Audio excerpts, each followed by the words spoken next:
आगामी स्थानिक स्वराज्य संस्थेच्या निवडणुका आहेत त्यामध्ये देखील अशा प्रकारच्या पुनरावृत्ती समोर येतील तुम्हाला वाटते? नक्कीच नक्कीच.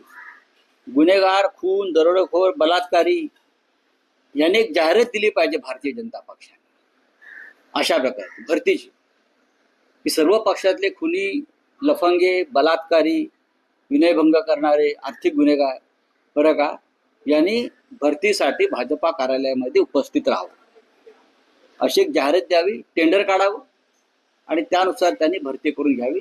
चंद्रपूरचं प्रकरण हे अत्यंत घातक आहे. आर्थिक गुन्हेगारीचा आरोप ज्यांच्यावर तुम्ही केलात त्यांना तुम्ही काल पक्षात घेऊन बँकेचं संचालक करता.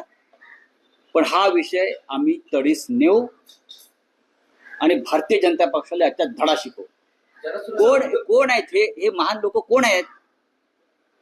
हे चंद्रपूरचे जे 2-4 आमदार आहेत त्यांनी फार मोठं काय म्हणतात फिक्सिंग केलं, अमुक केलं.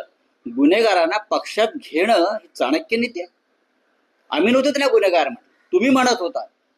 आमच्या पक्षामध्ये असताना तुम्ही त्यांच्यावर SIT लावली, तुम्ही त्यांच्यावरती आरोप केले आणि आता तुमच्या पक्षात आल्यावर तुम्ही त्यांना मुख्यमंत्र्यांकडून त्याचा सत्कार करून घेता, ते पण विधान भवनात अधिवेशन चालू असताना. लाज वाटली पाहिजे. निर्लज्जपणाचा कळस आहे या सरकारचा.